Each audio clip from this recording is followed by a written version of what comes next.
पताल चटनी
किसान राही बने किसान हो चावल के पिसान राही चावल के पिसान हो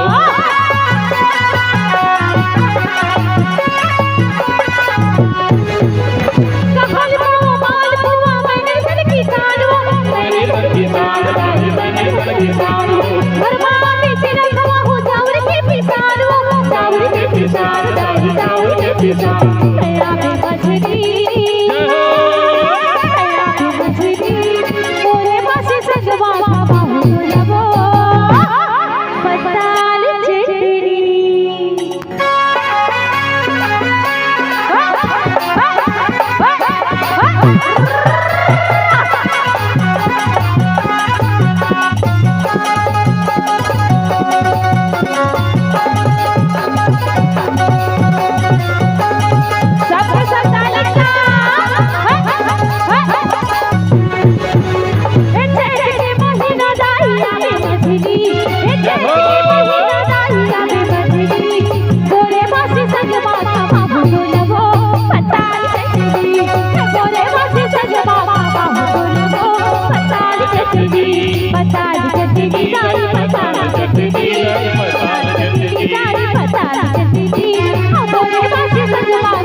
के झार राही चंद्रिका के झार हो भगवाने महामाई बहुल देना तार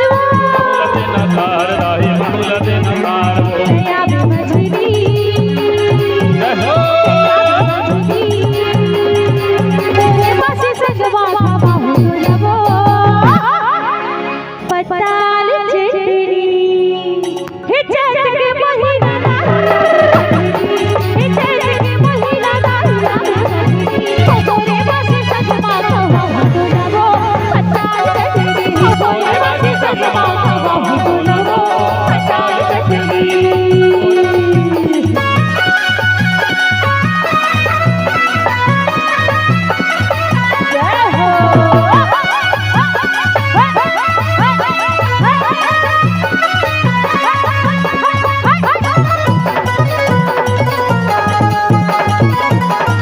What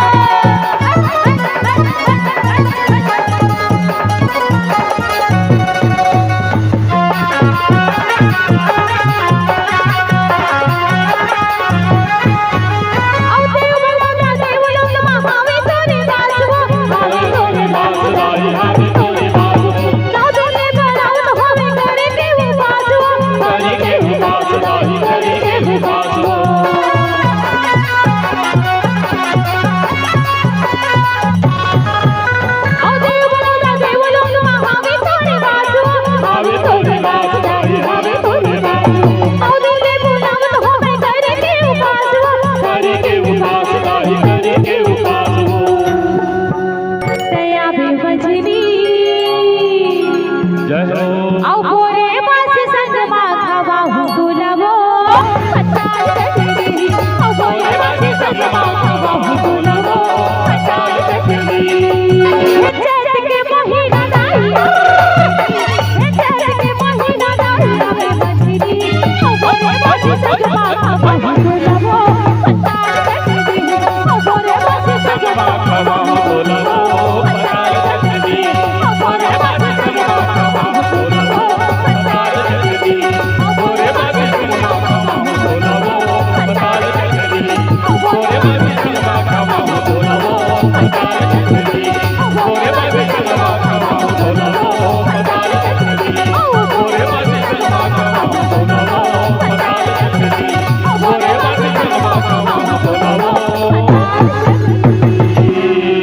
औ गोरे बास संग माघवा हुगुलवो का चटनी चटनी दोनों हाथ ऊपर उठा के बोल दो।